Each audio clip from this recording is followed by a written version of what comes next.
Hello, everyone, and welcome to the Pash On Podcast. Let's get started with your host, Brian Pash. Hi, this is Brian Pash, and welcome to another podcast. On today's show, we have Joe Chura. He's the founder of Dealer Inspire, and today we're going to talk about the shift in retail strategies that we're seeing post-COVID. Joe, welcome to the show. Thanks for having me, Brian. So, Joe, let's reflect on these last 60 days. As we get ready for the DMSC conference in July, there's been a massive shift in retail. In fact, you are one of the first website companies to come out with a digital retailing tool called Online Shopper.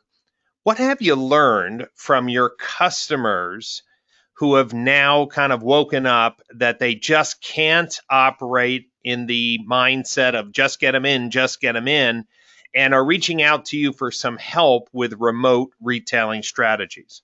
Well, what's interesting is the first version of Online Shopper that was created in 2015, 2016-ish really was like a paperwork pusher, meaning that we spent a lot of time integrating PDFs to digital signature tools to allow a dealership to kind of ship documents online. And what we found is dealers just weren't ready for it at that time. So we spent a lot of time kind of setting up these documents, getting things ready. And we ultimately kind of scrapped it or hid/deleted some of that code because we needed to find a better way to take dealers live with digital retailing tools. Now, circle back to COVID, most dealers want a way for customers to sign at least some of the documents online. So we actually had to spend time re-engineering our code base to bring back code that we had kind of deleted years ago. So that's one piece to it. So it's evident that they want to do more online. They want tools to do more online. But what we really found more than anything is that the process by which dealers conduct their business has changed significantly. And I think it'll change forever. Meaning that they're realizing now that it's 90% process, and I think 10% tooling in terms of having a solid and robust digital retailing strategy. And the dealers that are winning, in some cases, they're not using any tools. In some cases, they are using tools. It's much more about how to communicate with your customer online and how to have that two-way dialogue to get to a common place where you can move the deal further along. As I said before in your podcast, Brian, and I have a video of me showing this when I was a dealer in 2008. I was doing digital retailing. I had a conversation with a customer through my CRM. So essentially their email, we had a few phone calls together. I had her send me over her driver's license and did the whole deal, punched it in the DMS, printed off the paperwork, and delivered it to O'Hare Airport. Never saw her in person before that, never saw her again. And she was a very happy customer. That was 100% process, right? And I think dealers are really figuring that out now. Well, Joe, I couldn't agree with you more.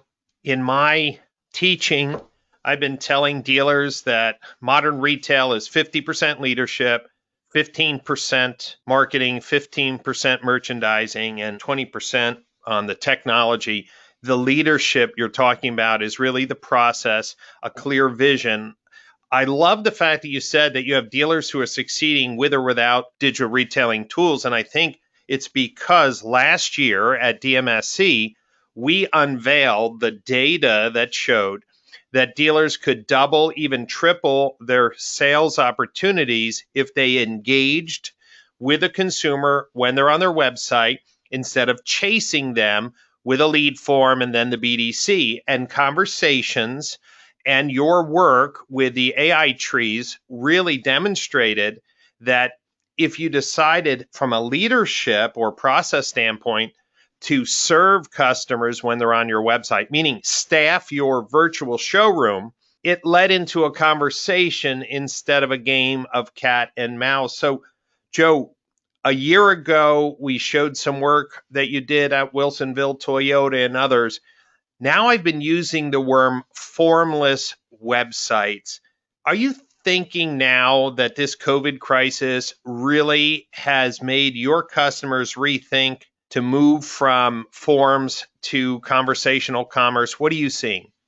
I definitely see that, Brian. And as you and I spoke, I think it's more than a year ago, about this concept, we're taking more stuff to that, that same kind of technology or the same kind of process flow whereby a consumer, they want information, and they want it quickly. And I think the dealers that are going to win have the better process and the better communication strategy, and they're giving the consumer what they want when they want it.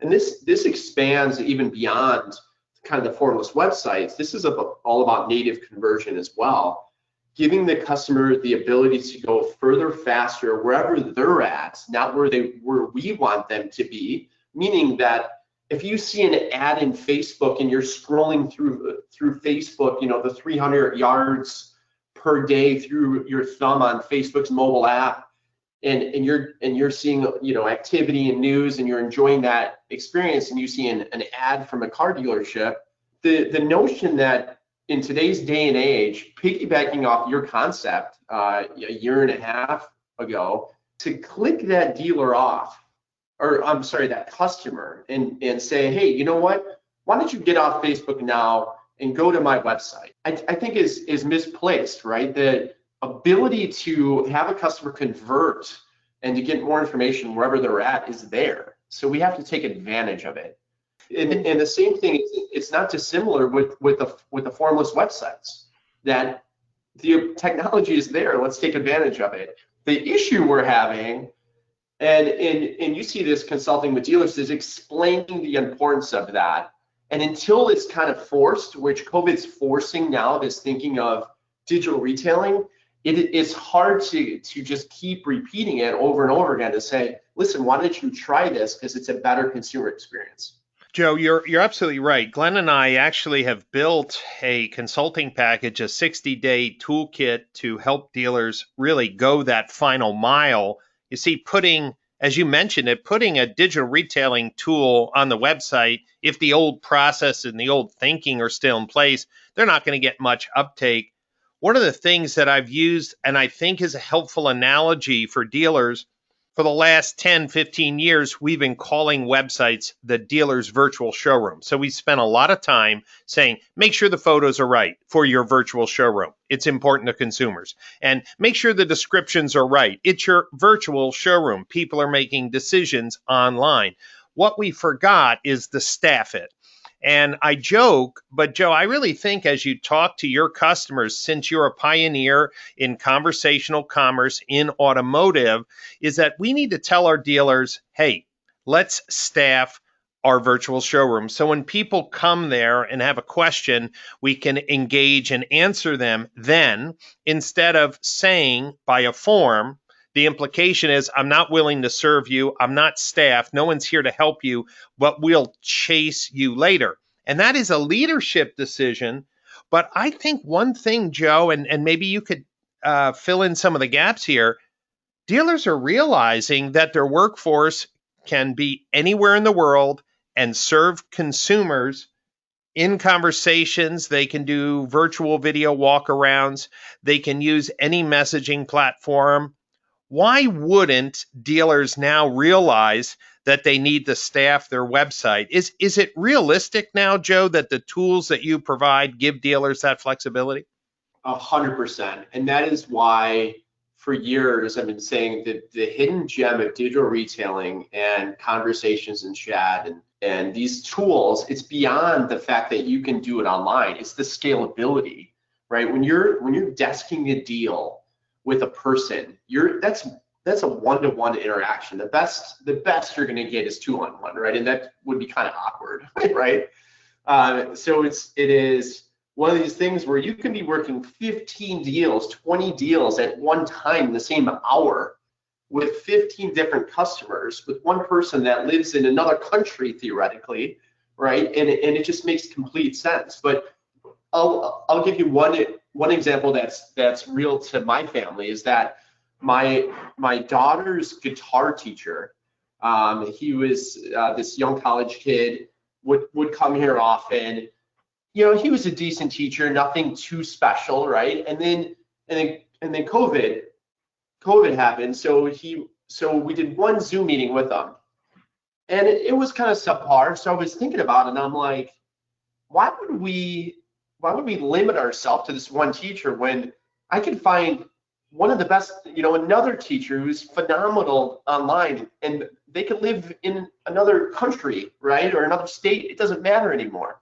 And dealers really need to think about that for their business, to say you can expand your talent pool, you can be much more efficient with human capital, and there's just a huge opportunity under every single stone on how you can be more efficient with your business, and this is proving it right now. Joe, you hit the nail on the head. Labor cost is the Achilles heel of automotive retail. If you think about it, the physical plant, the major palaces that OEMs are requiring dealers to invest in, margins are going down, insurance costs go up, labor costs going up. Out of all the things a dealer can control, one of the hardest things is labor costs. And I was talking to a dealer today who's on your platform. And here's what he told me. He said, Brian, I had pre-COVID 200 people on my payroll. And today we're selling 75 to 80% of the cars we used to sell with 52 people. And I was like, 52 people? And here's what he said. I will never go back to that staffing level, which is bad. Obviously, I know, because people lost jobs. But here's what I'm finding. By forcing this kind of retail transformation on us, I'm more like Carvana today than ever. And I am significantly more efficient. Now, we wouldn't have made that drastic shift if this didn't come upon us.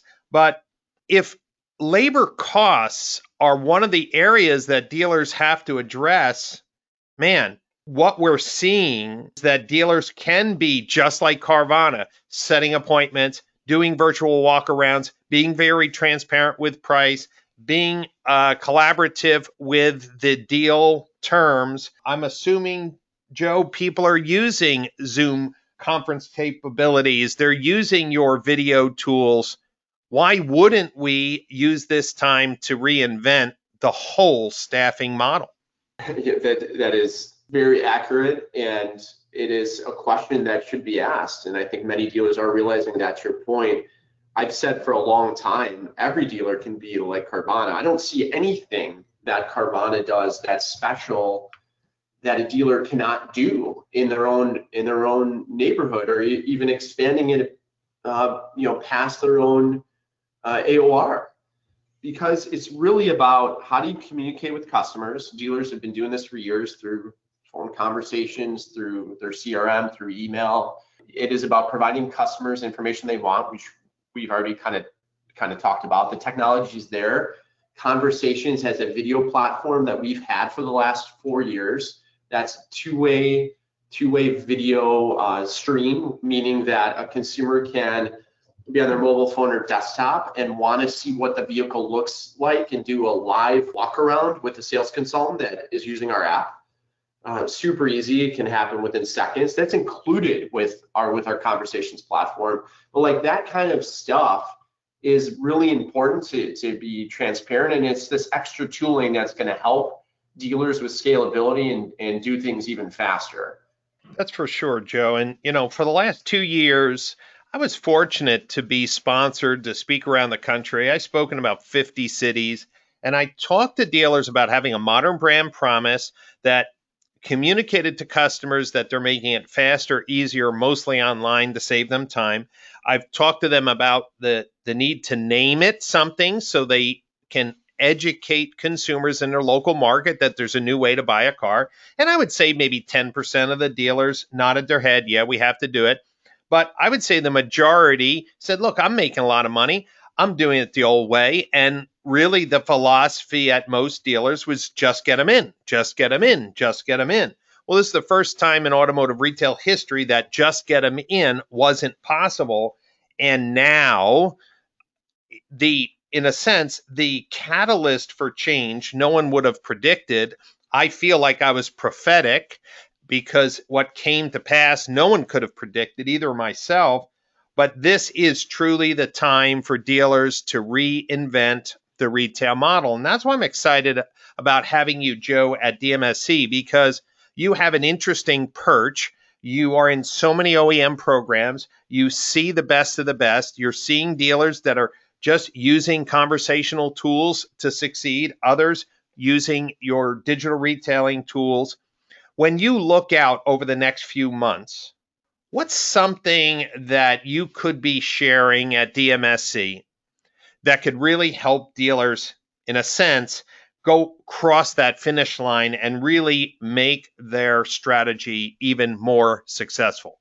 So I think it's connecting the dots, because one of the, a dealer called me, admittedly, I don't want to say this is embarrassing, but this is what he told me. He says, "Hey Joe, listen, you have chat, you have websites, you have digital retailing, you can't be the best at everything." And I said, "Well, that's where you're wrong." I said, "I don't think it's three things. I think it's one thing." And because of the space we're in, and because the way products are brought out, there is you have websites here, and you have digital retailing here, and you have chat here, and you have an SEM here. But truly, it's the magic of it all working together, and then using the power of the cars data that I have access to, the 1 billion events that I'm collecting on a monthly basis, to predict when something's going to happen, to know when a customer's stuck, to send them an automated SMS or email to say, "Hey, do you want to go further faster?" Then the ability to measure all that stuff through Prism and be proactive with reporting and analytics. And that's where we're headed. So I'll be able to talk to some of that stuff and why I think it's important to have a holistic strategy and not just a siloed one. Well, Joe, that's exciting because the DMSC conference this year will be focused on what we've learned in the reinvention of retail, but also what is new with the marketing strategies. And I will tell you that I'm talking to more dealers that have pivoted from these price payment messages. I remember talking with Dean Evans in the corporate headquarters when I visited just before the lockdown, and talking about targeted video messages, bringing in that brand promise. And what I'm seeing, Joe, is that dealers who have clearly communicated that they are offering a new way to shop, those messages are resonating with consumers.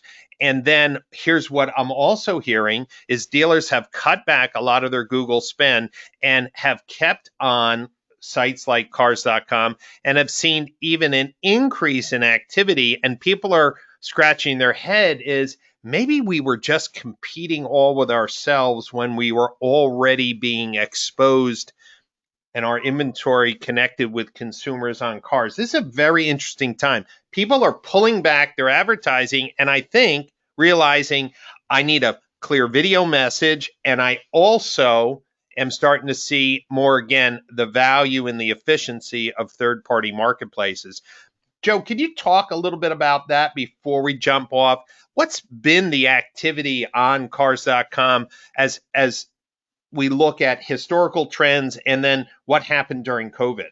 Yeah, so I'm glad you brought this up, because I do think there's a fundamental shift happening right now. And before, when I would talk to dealers, I don't have an exact breakdown, but of their digital spend, I would say 80% of it was on Google, probably, right? And then the rest of it was on solutions, maybe some other advertising like Facebook. Maybe a certain percentage is higher on Facebook now. But if you think about a consumer, the consumer's journey, what happens, right? They usually go car shopping, they'll go online, and they'll go to a marketplace like cars.com to start their buying journey, because they curate all of the vehicles in a certain area, and they have access to 4 million plus pieces of inventory that a consumer may want to find. You try to do that through Google, that's pretty challenging. So I think being in the marketplace game and seeing the importance of it is pretty huge. But it goes a little beyond that, Brian, because the biggest KPI and I know you know this from evaluating a lot of dealers, is they look at leads from marketplaces. And I do think that's a valid metric. However, what's missing, what hardly anyone looks at, is the referral traffic. What marketplaces and what other websites are sending traffic to my website? Because you know what happens. Once a cars.com ships a referral visitor to a dealer's website and that consumer submits a lead, what does the CRM say? It says website lead. That's it. It's completely blind to what's going on. So one of the craziest things that we've seen is this huge surge in increase on referral traffic from marketplaces.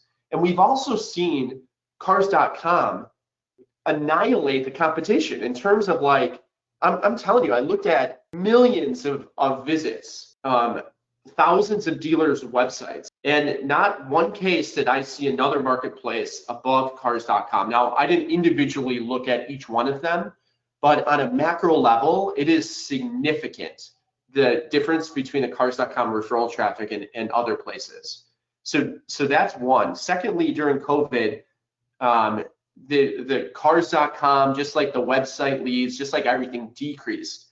But very soon thereafter that, because of the data we have access to, we were seeing real-time data, and we were able to predict with almost 100% accuracy, not only the traffic, what was going to happen the next 10 days, but the sales as well, because we have access to DMS sales, not CRM sales, DMS, so the real records of people buying vehicles.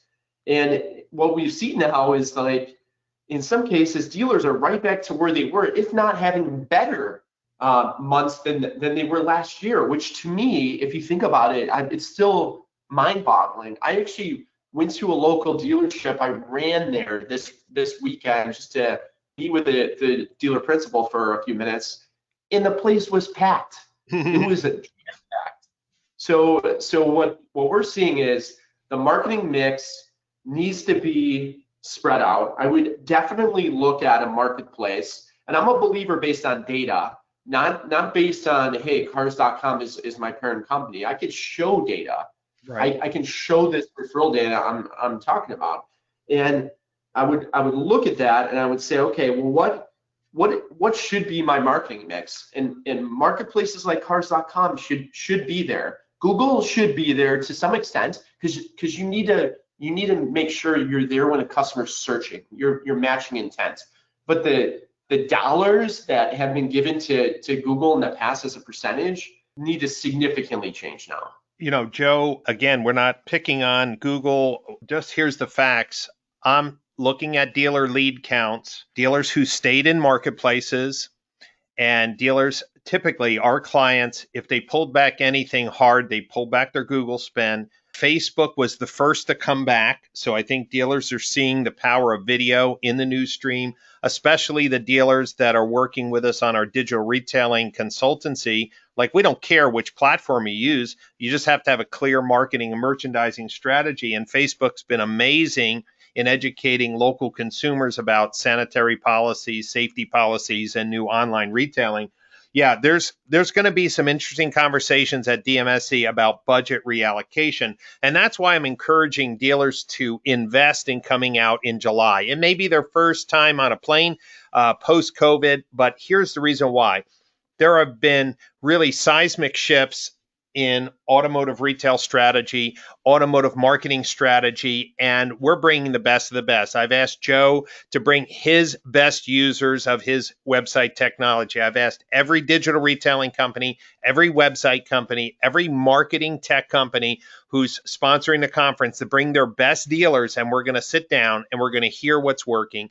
We're going to learn from people who've taken risks, and some of those risks failed, and we're going to learn from them, and many of those will be successful. And that's why I'm really glad, Joe, that you do have a tremendous data warehouse, not only from cars.com, but from your wide footprint of dealers. And so we'll be sharing that as well. One last thing, Joe, if you had one thing to tell dealers today, so we're just emerging out of, the lockdown. some states more than others. If you had to give one word of advice to dealers right now, here we are in May, and this podcast will be airing this month. So we're just coming out of this lockdown. What's one thing you would encourage dealers to look at, change, or reconsider? So I would, if I could give three really quickly. One, there are no sacred cows. So anything that you're doing today, re-examine it. I do this every day, and no matter, even if it was my idea like a year ago, there's no sacred cows. Period. There's a lagging effect. So this I've seen time and time again. The decisions you make today will have a significant impact in 6 months from now or sooner, but they're always lagging. So you need to really buckle down and figure out your process first. And you need to examine that, inspect what you expect. Number three, this is just a personal one, change your verbiage. Everyone's busy now. Everyone's always been busy. Change the verbiage from busy to active. You're active. When someone says, how was your week? It was busy. No, it wasn't. It was active, because I've done things that have improved myself or my business. So I leave you with that. Those are three that I follow on a daily basis. Great. Love that. No sacred cows. We're learning that the staffing levels is probably one of the biggest sacred cows that are going to be changed as a result of this. I like the lagging effect. Make a commitment and give it time also to evolve and work the kinks out.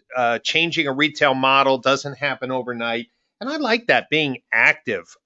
We want to be successful. We don't want to be busy. We want to be active. We want to be engaged. We want to be successful. And I think that's a great mindset reminder for dealers who are looking to learn from their peers and also have the opportunity to sit down with leaders like Joe Chura, talk about your specific dealership and your specific technology needs. The DMSC conference in the Napa Valley is the ideal place. It's an intimate conference. We limit it to 100 dealership leaders, and we bring the best of the best to them. And so the Napa Valley Marriott has put together a complete sanitary and safety policy. Everything is going to be awesome. You can fly into San Fran or Sacramento Airport and easily get into the Napa Valley. And we have a special promotion running in May. So make sure you reach out to me or Carrie and get your tickets locked in. You can just email me, Brian@brianpash.com. or Carrie, Carrie, at pcgcompanies.com. We're excited about really revealing some of the latest data and insights from Retail Reinvented. If you are listening to this podcast for the first time, you should know that every Monday I release a new podcast, sitting down with an executive leader or, disruptor in the automotive industry. As we move to DMSC, we have an accelerated schedule. So every 4 to 5 days between now and DMSC in July, we'll be releasing podcasts with the executive leaders who will be there. So you can get a little insight about the excitement I anticipate happening in the Napa Valley. We thank you for your time today, and please refer this podcast to your friends. You could look up the Pash On podcast on the Apple iTunes channel, Google Play Store, SoundCloud, Spotify, or the native platform Libsyn. That's brianpash.libsyn.com. Thank you so much for your time today, and we look forward to sharing another podcast session with you in the future.